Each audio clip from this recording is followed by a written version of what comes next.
Toidupakenditel selle peene kirja lugemine on väga tüütu ja aeganõudev tegevus. Aga ometi me tahaks ju kõik tervislikult toituda.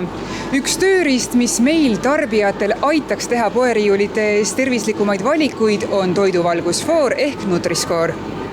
Nutri-Score ehk toiduvalgusfoor hindab toodete tervislikkust 5 palli skaalal. Rohelisest A-st punase E-ni. Miinuspunkte annavad koostisosad, mida peaksime tarbima vähem, nagu suhkrud, küllastunud rasvhapped ja sool. Plusspunkte annavad tootele aga kiudainete, valkude ning puu- ja köögiviljade sisaldus. Kui punase märgiga tooteid võiks tarbida harvem, siis igapäevane toit võiks püsida A- ja B-kategoorias. No me kõik armastame hommikuti süüa jogurtit ja näiteks kui ma vaatan nüüd seda jogurtipudelit, siis siin on märgis D, mis tähendab seda, et tõenäoliselt selles jogurtipudelis on suhkrut palju rohkem kui selles jogurtis, kus siis on märgiseks A, mis tähendab, et kui ma tahaksin teha tervislikuma valiku, siis ma valin endale koju selle jogurti. Meil on juba 101 katset, kus juhuslikult jaotati 80 000 inimest. 40 000 said Nutri-Score-laadset märgistust, 40 000 ei saanud Nutri-Score märgistust ja kohe näha suuri mõjusid, kuidas need, kes nägid Nutri-Scoret, nad ostsid tervislikumaid asju 2 korda rohkem, nad ostsid kaloreid 6% vähem. Arvatavasti me usume, et ka siis lõpuks kaotavad kaalus, neil on vähem haigusi ja pikem eluiga. Mis teie arvate, kas selline toiduvalgusfoor võiks ka Eestis kasutusel olla?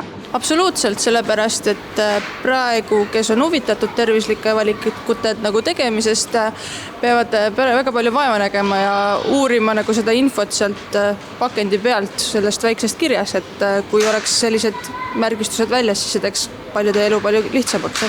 Ega inimene nagu nii vaata neid ju eriti.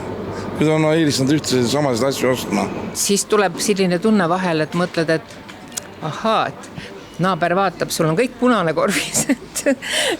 Aga muidugi valikuid võib ikka igaüks teha nii nagu tahab. Aga kui see aitab näiteks nooremaid inimesi või neid, kes on veel ebakindlad, õigeid valikuid teha, miks mitte?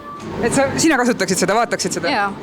Nii, mis sina arvad? Ma arvan ka, sest tihtipeale näiteks tahad teada, kui palju suhkrut, valke on, siis leiab palju kiiremini selle üles seal paki pealt. Noored tahavad toitu tervislikult, mõtlevad nad selle peale? Jaa.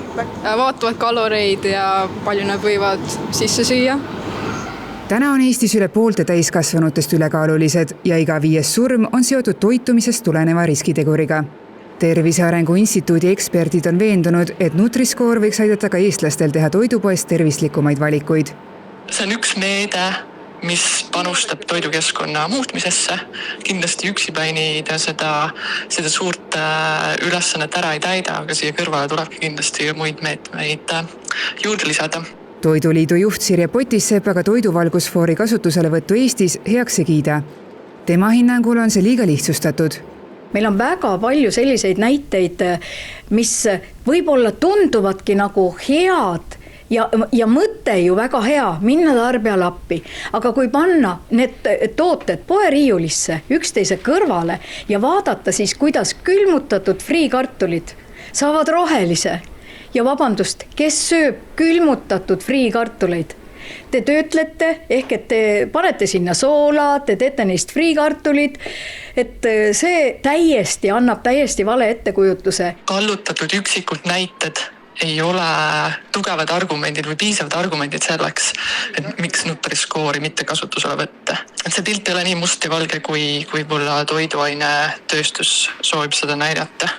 Et ta ei ole perfektne instrument, ta vahepeal teeb ka väikseid vigu, aga siiski võrreldes sellega, mis meil praegult on, kus meil pole sellist abivahendit, üritame näha mingi väikse pakendi pealt pisikeses kursiivkeeles erinevate keelte vahel, kus see sool see kirjas on. Hetkel tarbija tahab näha seda infot, ta ei saa seda piisavalt kiiresti kergesti kätte, et see kindlasti samm õiges suunas. Täna on toiduvalgusfoor kasutuses 7 Euroopa riigis.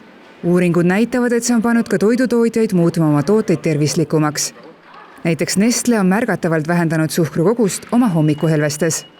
Samuti on oluline mainida, et tegemist on vabatahtliku märgistusega. Ja kui te ütlete vabatahtlik, siis ka vabatahtlikkus on petlik, sellepärast et läbi selle tegelikult hakatakse survestama üksteist tootetel seda märki nii-öelda kasutama. Lisaks on see märk ja see märgisüsteem kuulub kellegile. Ehk et sa pead selle märgi saamiseks ilmselt maksma ka mingit litsentsitasu, et kõik need etapid on ju läbi mõtlemata. Tarbijad tahavad paremat infot, aga tööstus hetkel ei paku seda neile, vaatamata igasugustele nügimistele, soovitustele, heade tavadele. Väga lihtne oleks panna sinna siis vähemalt see võimalus vabatahtlikult, kui tootja tahab panna A, B, C, D tähis ette, talle seda lubada, aga hetkel Eesti seadus keelab Eesti tootjaid selle kasutamist.